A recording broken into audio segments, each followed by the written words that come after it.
Salut, nouvelle vidéo sur 3 nouvelles recettes de cookidoo.fr, de quoi vous faire découvrir les nouvelles recettes du moment sur Cookidoo. Première recette, on rentre dans le vif du sujet, une quiche épinard lardon. Donc j'ai eu pour cette vidéo un peu de mal à trouver 3 nouvelles recettes parce que c'est vrai que il y a souvent des légumes qu'on n'aime pas, des choses qu'on n'aime pas et souvent c'est difficile mais ça m'arrive rarement. Mais là oui, j'ai vraiment eu un peu de mal à trouver des nouvelles recettes, mais j'ai quand même réussi à en trouver 3 nouvelles recettes que j'avais vraiment envie d'essayer et de partager avec vous. Donc une quiche aux épinards, c'est très facile. La seule chose qui est un petit peu compliquée, c'est qu'il faut une très grande quantité d'épinards pour finalement que ça réduise à la cuisson et qu'après il n'y ait plus grand chose. C'est un petit peu le point négatif des épinards. Donc là, la cuisson des épinards se fait en 2 parties. Là, j'ai mis quasiment tout.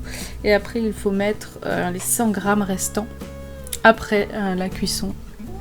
Parce que vraiment, il n'y a plus de place du tout.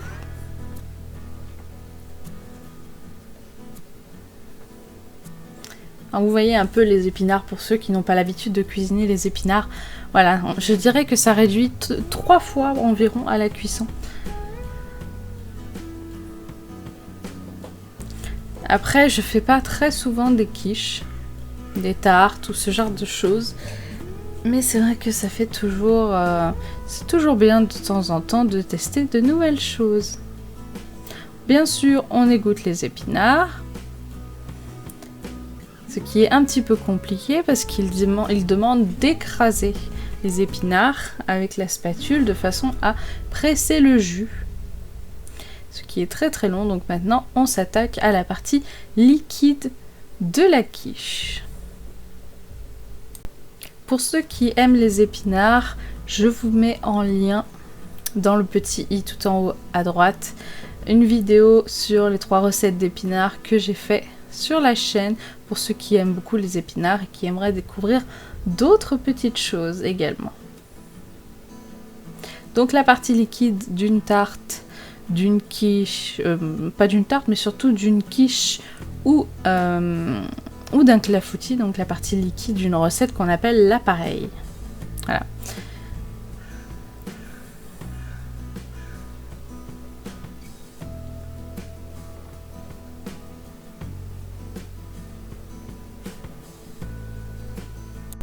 Comme toujours, vous pourrez retrouver toutes ces recettes dans le lien sous la vidéo, le lien direct de cookidoo.fr pour pouvoir les programmer dans vos recettes et les tester vous-même. Tout sera marqué, vous aurez tout en dessous. Vous pourrez également retrouver dans cette fameuse description sous la vidéo le lien pour mon Instagram, me suivre sur Instagram. Si ça vous intéresse, découvrir ce que je mange, etc. Me suivre sur les réseaux sociaux, vous aurez également le lien de mon blog, donc toutes les recettes que je crée moi-même et quelques articles que j'ai écrits, notamment un article où je donne des infos sur mes appareils de cuisine autres que le Thermomix que j'utilise. Je donne mon avis, je vous donne s'il est encore vendu des liens ainsi qu'une estimation du prix. Donc sur les sites vous avez du coup une estimation du prix, etc. Je vous donne les points positifs, les points négatifs, etc. Voilà, c'est toujours intéressant à voir. Donc le montage de la quiche et ensuite une petite cuisson au four comme toujours. Donc même si dans les recettes vous avez des temps de cuisson, ne faites toujours attention qu'à votre œil. Parce que votre four cuit peut-être plus que ceux que Vorwerk ont utilisé pour tester la recette, ou cuit peut-être moins. Il est peut-être plus vieux, il faut peut-être cuire plus longtemps, donc peut-être qu'il est plus récent, voilà, qui cuit plus vite. Moi, c'est souvent le cas, souvent mon four cuit un peu plus vite que les recettes, donc il faut jamais se fier à 100% à ce qui est marqué dans une recette pour un temps de cuisson au four. Il faut toujours vérifier, surveiller le four à partir, dès que vous dépassez la moitié du temps, il faut commencer à venir surveiller toutes les 5 minutes environ. Moi, c'est le conseil que je donnerais. Deuxième recette, une recette sucrée, histoire de varier un petit peu et de se faire plaisir. Donc il s'agit, la recette s'appelle une salade fraise rhubarbe, mais moi j'appellerais ça une compote. Parce que finalement c'est une compote qu'on fait avec de la fraise et de la rhubarbe. Donc moi j'ai utilisé des produits surgelés que j'ai décongelés. Donc anti-projection, etc. Une compote fait vite fait, avec un peu de sucre. Et ensuite on va venir faire un mélange de crème fouettée fromage blanc. Pour accompagner ça, moi j'appelle ça plutôt une compote fromage blanc.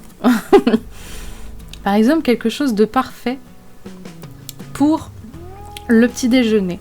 Donc j'ai mis plus de sucre que la recette pour la compote, tout simplement parce que la rhubarbe a tendance à être très acide si on ne met pas assez de sucre, et je ne voulais pas risquer que ce soit trop acide parce que sinon c'est vraiment immangeable et ça aurait été dommage.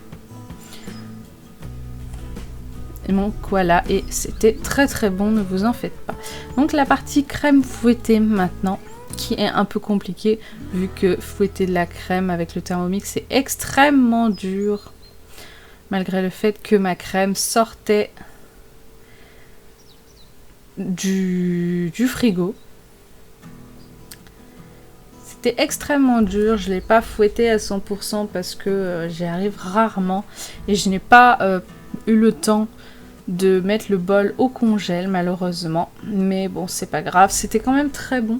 Juste un petit point du coup qui a été relevé, c'est que la partie crème, donc cette partie là que je suis en train de faire avec le fromage blanc, est du coup un petit peu trop sucrée. Voilà, c'est le seul point que j'ai pu noter.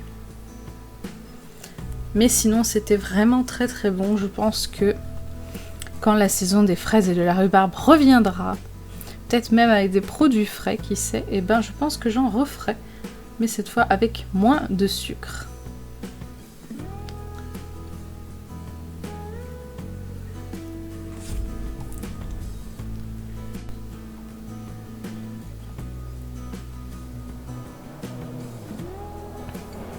J'essaye de mélanger tant bien que mal dans ce petit bol.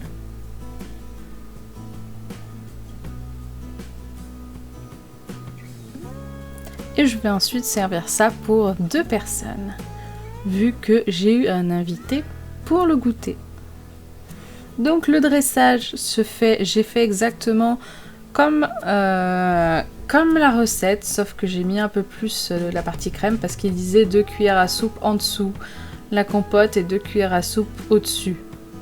J'en ai mis un petit peu plus parce que sinon il me serait resté de la crème, alors que normalement c'était pour 2. Mais voilà, comme toujours, Thermomix, bon j'aurais très bien pu finalement en faire pour 4, ça aurait fait vraiment des très petites portions. Mais j'ai préféré faire un peu plus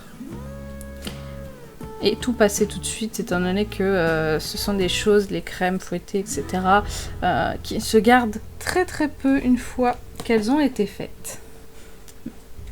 Mais hormis voilà la crème un petit peu trop sucrée, sinon c'était vraiment très bon. Si vous avez de la rhubarbe au congèle et quelques fraises encore, je vous conseille de tester cette recette et de me dire ce que vous en pensez, ou si vous l'avez déjà testé, dites-moi également ce que vous en pensez.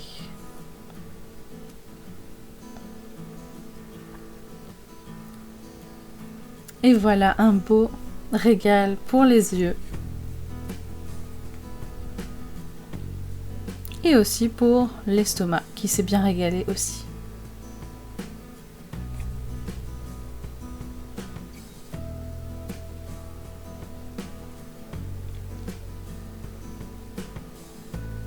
Troisième recette, des crevettes cajun. Voilà, c'est le nom de la recette. C'est inspiré bien entendu des États-Unis.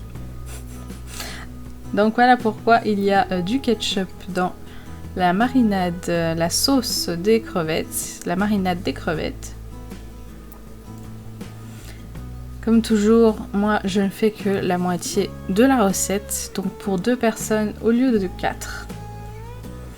Je n'ai pas d'épices cajun, donc j'ai regardé qu'est-ce que ça comportait comme épices et comme herbes aromatiques, et j'ai remis à peu près ce qu'il y avait dedans pour faire l'équivalent des épices cajun.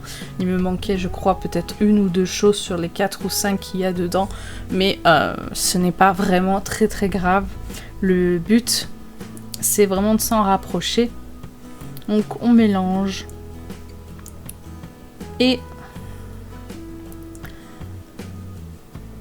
j'ai choisi d'abord, voilà, de peser les crevettes avec le Thermomix, ce qui est plus pratique. Donc cette marinade va être répartie sur les crevettes. Donc pour l'instant je vais juste les répartir dessus, mais après finalement, vu que c'était pas très pratique, j'ai tout mis dans un bol et j'ai mélangé à la spatule avant de les remettre sur le Varoma, parce que comme ça au moins la marinade est bien mélangée partout.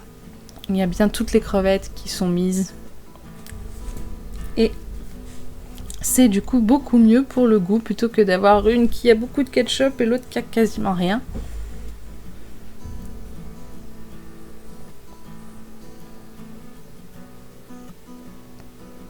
Voilà, on laisse ça de côté.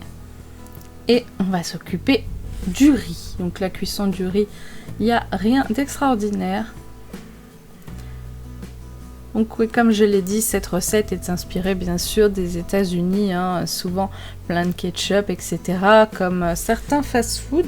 Alors je ne connaissais pas avant de tester ce genre de recette cajun, j'avais jamais entendu parler. Si vous connaissiez, n'hésitez pas à me dire quelle recette avec des épices cajun vous avez déjà essayé. Parce que moi je n'avais jamais entendu parler.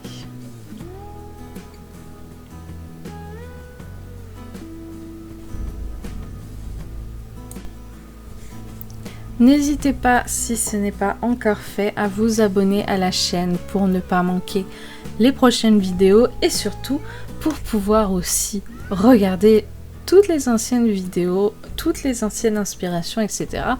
pour trouver des idées au quotidien pour votre Thermomix, ou même si vous n'avez pas de Thermomix, ça donne quand même de très bonnes idées et beaucoup de recettes sont adaptables sans Thermomix. Car même si vous cliquez sur le lien que je mets dans la description sous la vidéo, que vous n'avez pas de Thermomix, vous avez quand même accès aux ingrédients pour vous donner une idée de ce que vous pouvez utiliser. Donc là, je n'avais pas prévu que les crevettes rendraient de l'eau, donc j'ai égoutté tout ça. Le riz est cuit. Il n'y a plus qu'à mettre tout ça dans un joli plat de service et de se régaler.